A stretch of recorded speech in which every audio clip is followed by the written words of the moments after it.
Hello and welcome to another tier list video. Today we are taking a look at the Age of Empires 2 Definitive Edition maps. Now I don't have every single map on here as I honestly haven't even played every map.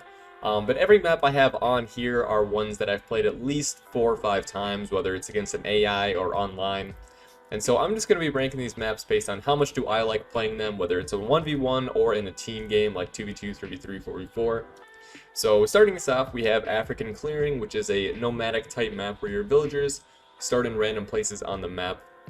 It's a quite aggressive map because you can't really wall except for up against the edge of the map where you usually want to place your TC up against the wood line. But outside of that, you can't really create a huge base to wall.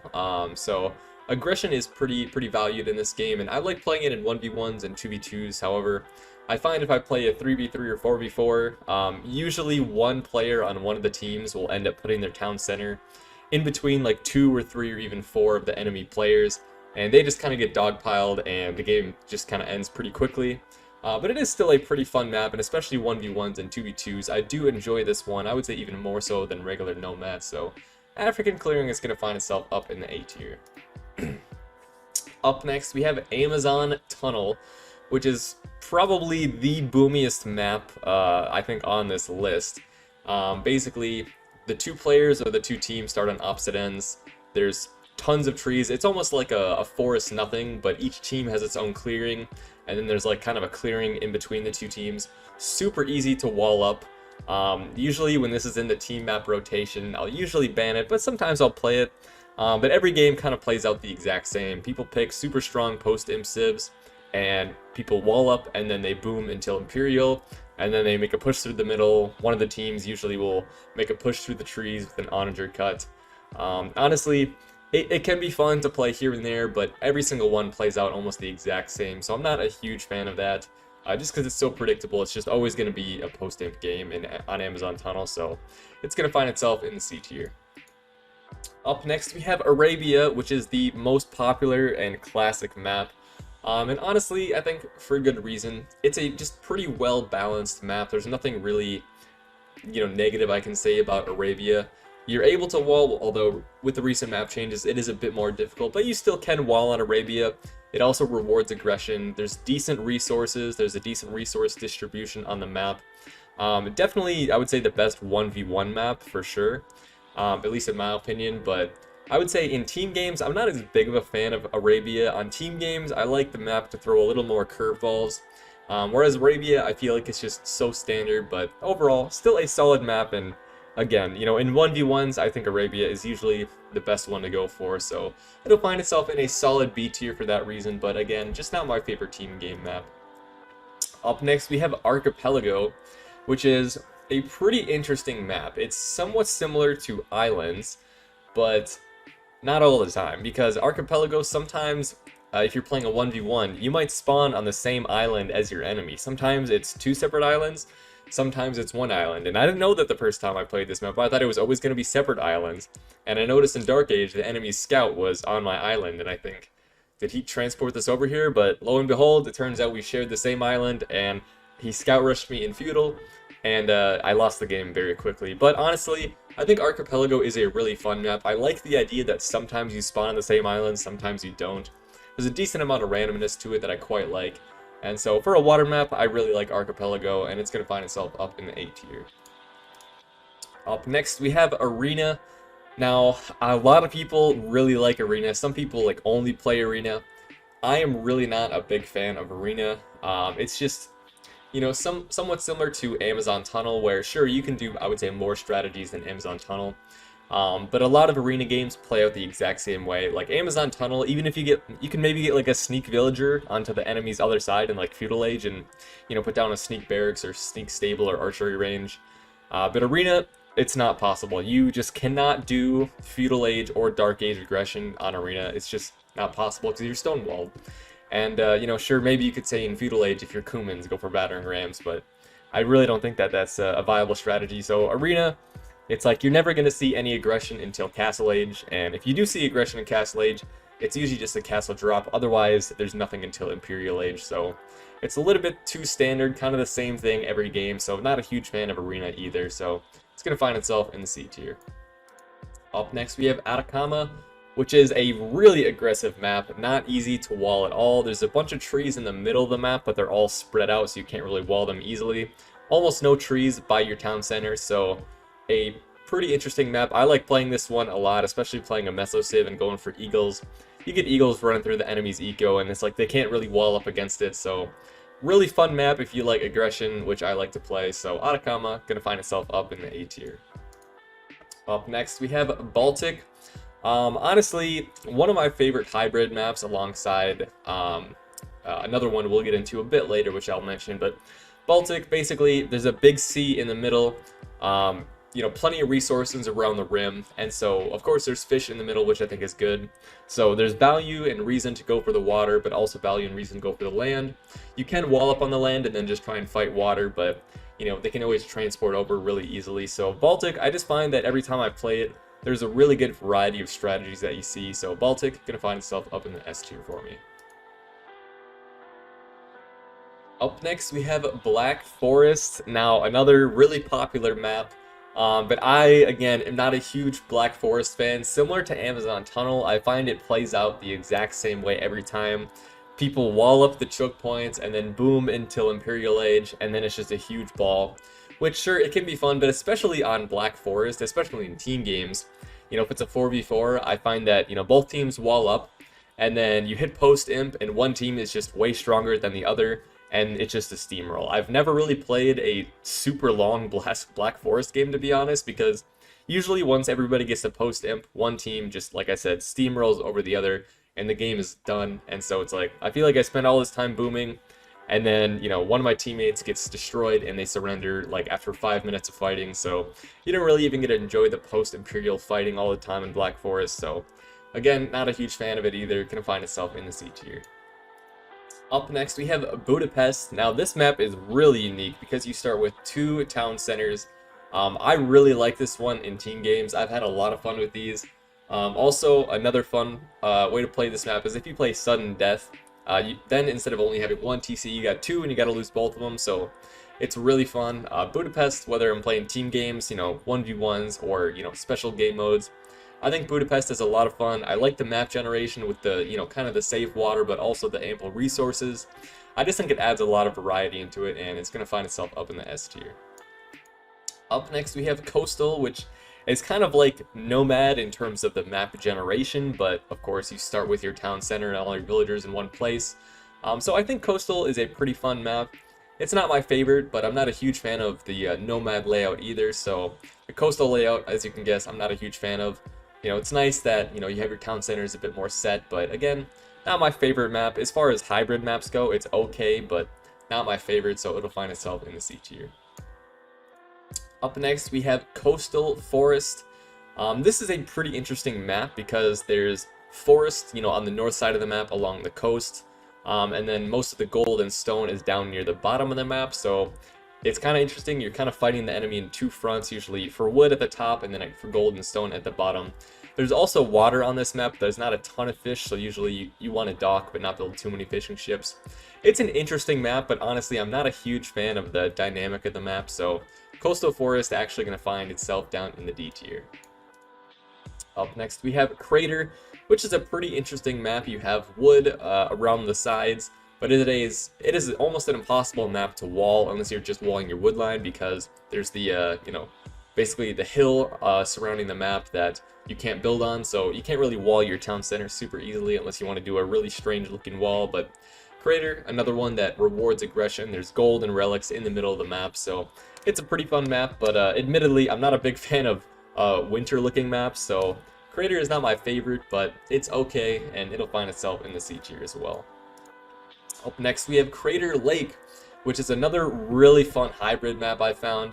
You know, sometimes when I play a hybrid map like Baltic, people just kind of ignore the water because, you know, really all that's there is fish and they just go for land. But Crater Lake, I think, adds even more value to going for water because there is the gold on that island in the middle as well as some relics, I believe. So Crater Lake, just another really fun one for me. It's kind of like Baltic, but just with a bit of a twist because all the gold is in the middle. There's still a decent amount of gold around the sides that you can mine, so you don't have to go there super early, but it is a really fun map nonetheless, and again, one of my favorite hybrid maps to play. Gonna find itself up in the S tier. Up next, we have Eruption. which is kind of like an inverse of the crater. This time you start on the outsides. There's a decent amount of resources around the outsides, but there is a ton of gold in the middle, and it's pretty compact together, so it's kind of hard to town center unlike something like Gold Rush, but a ton of gold in the middle, pretty fun, especially in team games. You always see some crazy battles over the gold in the middle on Eruption, so a pretty fun map, but again, it's got snow on it, so not a huge fan of that, but it's still a good one, and it'll find itself up in the B tier. Up next, we have Fortress. Now, this is a pretty unique map because you start walled, which I'm not normally a huge fan of, but you also start with a castle, I think like 5 or 6 houses and a barracks, and then towers surrounding it, so you start with a pretty solid base built up already.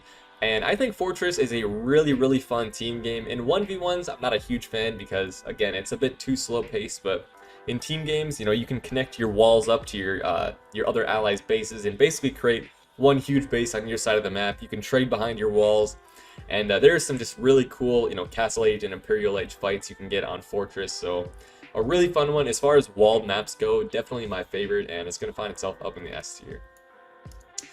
Up next, we have Four Lakes. Now, this is a pretty fun 1v1 map or team game map as well. Just a pretty solid hybrid map. There's definitely some safe water early on that, unless somebody's going for a sneaky dock strat, usually you don't need to worry about your fishing ships getting destroyed.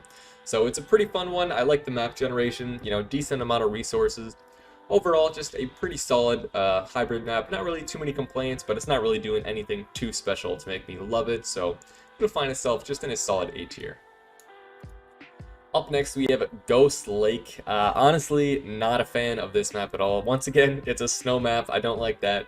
But in the middle of the map, there's just a ton of ice, which you can't build on. And then there's like, I don't know, a couple like water ponds that sometimes have fish in them. I don't really even know why they're there. They usually just have like shorefish, but you can't build a mill there, so there's no point. So you pretty much just can only build around the outsides of the map. And honestly, I'm just not a huge fan of the map. It doesn't really create that many fun or interesting games for me, so Ghost Lake, honestly gonna be the very first F tier. Up next, we have Gold Rush, which is a really classic map. I used to play this one a lot back in Age of Conquerors. And honestly, you know, as you can expect, there's a lot of gold in the middle that people rush to. You start with a very little amount of gold around your base, so you really have to go for gold, you know, at least starting in Castle Age if you want to build those gold units. So it's a pretty fun map, honestly. It rewards a lot of aggression in pushing into the middle early. In team games as well, I think this is a really fun one as well. You know, there's so much competition for the middle, so you can really get some fun games out of Gold Rush, and it's going to find itself in a very solid A tier. Up next, we have Golden Pit. Now, this one is a bit interesting. It's relatively similar to Gold Rush, but I would say there's just a bit more trees on this map, so it's relatively easy to wall, I found, especially in team games. But then on Gold Rush, you know, all the gold is on a hill. This time, Golden Pit, all the gold is kind of in a valley, so if you set up castles or towers around the outside, you can take a lot of damage. You know, if you have a town center in Golden Pit, you can get hit by a mangonel or a castle from up on the hill. It's going to go down pretty quick, but the pit, especially in team games, is pretty big, so if you go to the very center, usually you're pretty safe. But then again, you know, it's another map that rewards aggression and taking map control, so a pretty fun one as well. I would say I like it just about as much as Gold Rush, so it's going to find itself up in the A tier. Up next, we have another gold rushing map of Golden Swamp. However, this one is a little bit different because there's the buildable shallows. I can't remember what the name of the terrain is, but the shallows that you can build on. So we're in the middle, and then in between that, there's some gold. However, this one is not as important to rush to it early because on Golden Swamp, you start with a decent amount, I think like 3 different piles of gold around your base, so you really don't need to go towards the middle that early, so it's not as essential to take that map control as it is on like Gold Rush or Golden Pit. But Golden Swamp still is pretty fun, especially in team games. Once the gold dries up, people will start heading to the middle, and you can get some pretty sweet fights going on. So Golden Swamp, just another solid one, and it's going to find itself up in the A tier. Up next, we have Hideout. Now, this is a walled map, but it's palisade walls. And honestly, as far as walled maps go, I quite like Hideout because it is only palisade walls, which means even in feudal age, you know, if you bring over a bunch of archers or scouts or even men-at-arms, you can take down that palisade gate or the palisade wall relatively quickly, and you can get into the enemy base. Especially in Castle Age, it's pretty easy to break through their base. So Hideout, sure, you're walled, you're protected from Dark Age aggression, maybe early feudal age aggression, but you definitely can break through. However, I found that on Hideout, if neither side has really attacked until Castle Age or even Feudal Age sometimes, they'll just end up walling both sides of the map, which does slow down the pace of the game quite a bit. But if you get to Imperial Age and you get an onager and you cut through the middle to the enemy's base, I found that that's when Hideout is the most fun. So as far as walled maps go, I like it more than most, but still not my favorite one, so it'll just find itself in the B tier. Up next we have a Hill Fort. Now this is the map that I've probably played the least amount on this list, only played it about 3 times. I've had it favorited on team games before just because I want to give it a try a few more times, but people either ban it or, just doesn't get picked. But Hill Fort is another really interesting map. Basically, everybody's base starts on, as you could guess, a hill, and you're surrounded by a fortified palisade wall, so kind of halfway between palisade wall and stone wall. So you're a bit more protected. I would say you're fairly protected in Feudal Age. Castle Age, though, your walls can go down fairly easily to something like knights or even, strong crossbows, mangonel, battering rams. So you're definitely not invulnerable like you feel in Castle Age on Arena or something, but Hill Fort is relatively interesting because if you build up a defensive base, of course, you have the hill advantage. So if you put like a castle or towers on your Hill Fort, it's pretty good for, playing defensive, but most of the, resources are around the edges of the map. There's not too many that start in your base, so you do need to push out a little bit. So as far as walled maps go, I would say it is really interesting, and the games that I have played have produced some really interesting results. I haven't played this one in a 1v1, but I've played it a few times in team games, and it just seems like a pretty fun map, so it'll find itself up in the A tier. Up next, we have Islands. This is kind of the Arabia of water maps. I'd say it's definitely the most popular and most played water map. And I think it's a pretty fun game, 1v1s, team games. I've had a lot of fun with Islands. And honestly, if you don't have a water sieve, you can be kind of screwed, but even then, even if you have a civ that has terrible water, you can always go for landings, build forward production buildings on the enemy's islands and just start spamming units into their eco. So Islands, even though it is a water map, there's quite a few different ways that you can really play the map and try and win. So Islands, I actually really like this map, especially in 1v1s. Sometimes I'll just go random civ, and I think, if I got a water civ, I'll go for water control. If I got a land civ, I'll just try and land the enemy's base. So Islands, I think, is pretty fun, produces some pretty fun games. Unless you get into a super late game where you run out of wood, and it's pretty much just like a wet noodle fight because nobody has any gold left. That can get kind of boring, but, early, mid, and early Imperial Age for Islands, I think, are some really fun games, and it's going to find itself up in the S tier for me. Up next, we have Kilimanjaro, which is a pretty interesting map. Basically, people start around the edges of this mountain. The mountain has some gold, some wood, but then in the very middle, there's really, nothing. You can put a castle there to maybe take map control, but there's no resources at the peak of Kilimanjaro, which I think would have been cool to maybe add some stone up there or something. But Kilimanjaro, for me, it's kind of okay. It's not really doing anything super special. I think the map looks cool, but in terms of the games that it produces, I don't really find that it's anything super interesting, nothing super unique. So it's a decent map, but it'll just find itself in the C tier. Up next, we have Land Nomad. Now for me, this is kind of similar to African Clearing, except I would say the wood and other resources are more so spread out throughout the map, whereas African Clearing, the wood is all around the outsides. There is the baobab trees in between, but most of the wood is on the edge, whereas Land Nomad, it's a lot more similar to, regular Nomad, but just without the water. As you could guess, it's called Land Nomad, but I do quite enjoy this one.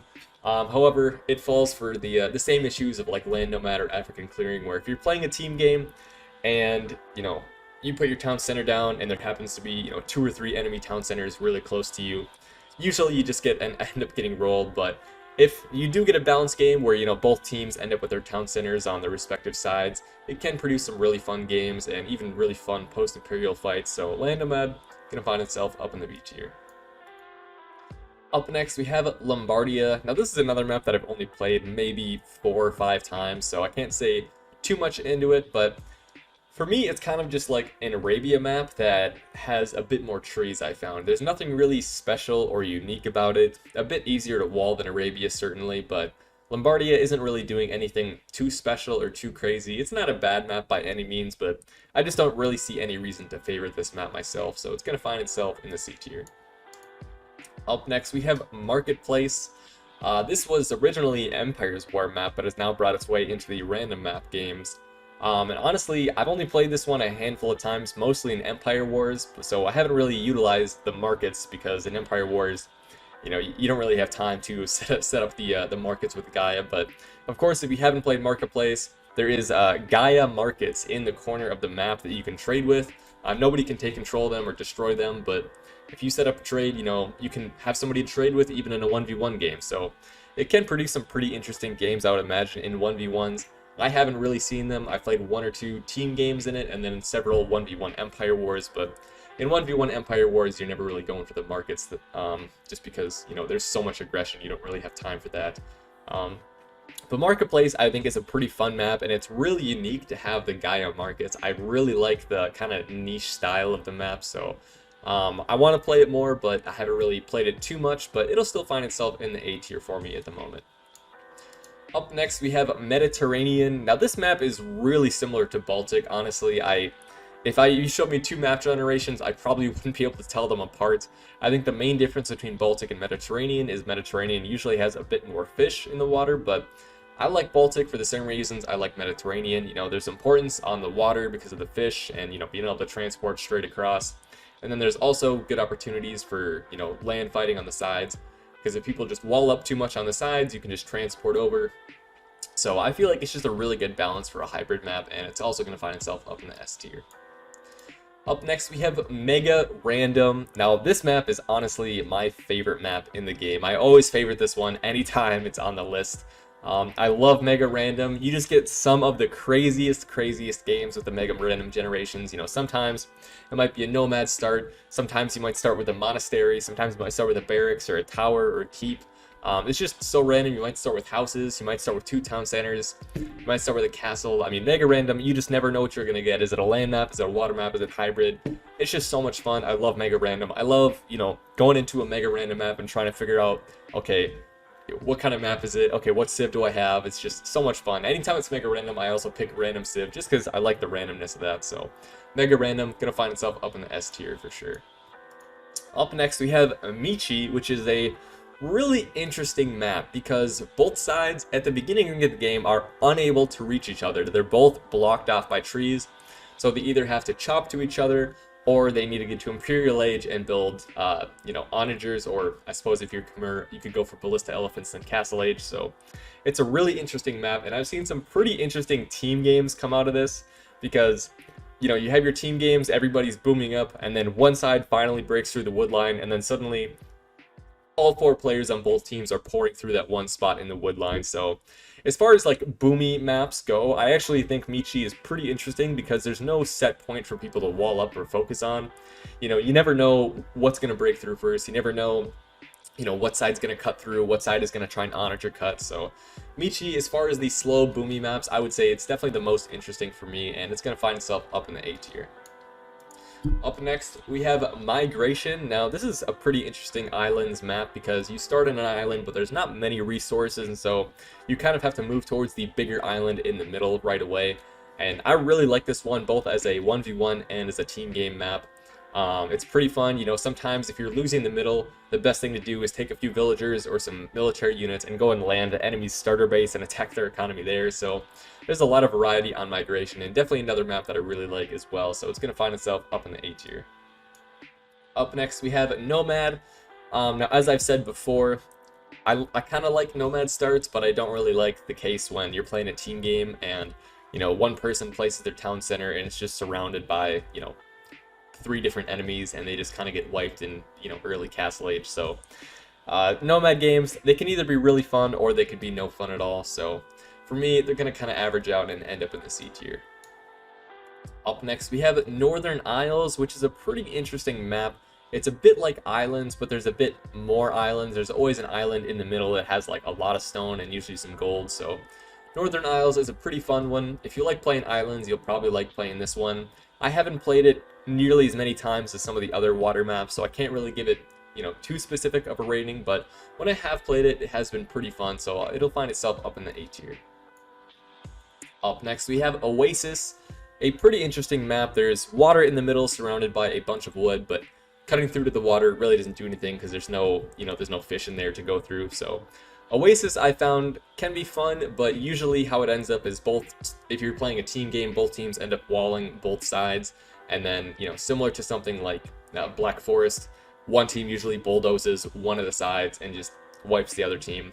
You can produce some pretty fun even games on Oasis, but a lot of the times I find the game is usually decided by early Imperial, so not a huge fan of it personally. And the water in the middle, it's not really doing anything. There's no fish there. There's really no reason to go there. You don't want to dock and build fish traps there, so Oasis is going to find itself down in the D tier. Up next, we have Pacific Islands. Now, this is another islands map, but it's very weird because there's not much wood on your starting island. If you want to get wood, you have to go and land on some of the buildable shallows parts of the map that have a bunch of wood, usually on the edge of the map. I'm not really a fan of this one because you have to build so many new lumber camps. It's so annoying to go out and go get wood because you have to transport there. So as far as water maps go, this is probably my least favorite one on the list, and it is also going to find itself down in the D tier. Up next, we have rivers. Now, back in the Age of Conquerors days, this used to be, for some reason, one of my favorite maps. Basically, if you're playing a 1v1, you know, you're separated by a river. If you're playing a team game, usually you're separated by one, sometimes multiple rivers.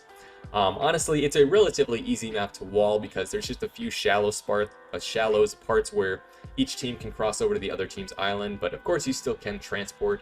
But rivers, I don't love it as much as I used to, but it's still a decent map. I'll play it from time to time when it does come up on the rotation, which admittedly is not very often anymore, but rivers for me is going to find itself in the C tier. Up next, we have Serengeti, which is another map that I'm not a huge fan of. It definitely rewards aggression because all the patches of trees are pretty small, so it's kind of hard to wall. But there's all these annoying little patches of water that, you know, don't really even have shorefish in them, so there's not even a reason to mill. So Serengeti, you know, if you like aggression and like no trees on the map, you might like it. But for me, it's just kind of like a less fun Arabia or a less fun Atacama. So Serengeti for me is going to find itself in a pretty mediocre C tier. Not terrible because, you know, does reward aggression, but there's just not a whole lot of fun going on the map for me. Up next, we have Socotra, which I think that a lot of people either really hate this map or they really love it. It is definitely the smallest map in the game because both teams, whether it's a 1v1 or a team game, all start really, really close to each other, as you can see. And then there's trees around the edge and then rocks that block off the water, so you cannot get to the water even though there's a ton of water on the map. So it is a ton of aggression, and I have literally seen games end in Dark Age because people do like a drush and just, you know, drush like one or two people a bunch in a 4v4 and they just surrender, and then, you know, in a 2v4, no matter what you do, you're not going to win. So Socotra, I would say, definitely has some of the fastest games. I've never played a Socotra game which made it to Imperial Age. Every single one is ended by Castle Age, so it definitely has some of the craziest matches, but again, they can be pretty one-sided, but honestly, I think it's pretty fun. It produces some really, really crazy matches, and it'll find itself up in the A tier for me. Up next, we have Steppe, which is a pretty interesting map because it's a nomad start, but you start with a few yurts. So I think you start with like 2 or 3 yurts, so you start with some extra pop space, and then your villagers, while they don't start right next to each other, they kind of start on their own side of the map. So you can choose where to place your town center, which I think is kind of interesting. I like Steppe because it's not really like Nomad, where if you place your town center, you might get unlucky and not realize that you're surrounded by your enemies. So Steppe, you know, your villagers, they kind of start on one side, and if it's a team game, it's the same thing as well. So Steppe, I would say, is a bit more fun compared to some of the other Nomad starts, and, you know, having those extra houses just makes it a little bit easier at the beginning of the game.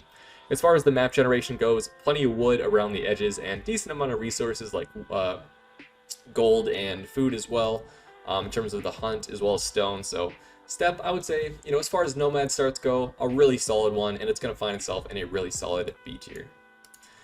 Up next, we have Team Islands, which is very similar to Islands, but if you're playing a team game, each team starts on the same island, which I actually really like. I think playing a team game of Islands is fun, but if I'm playing a team game, I prefer Team Islands.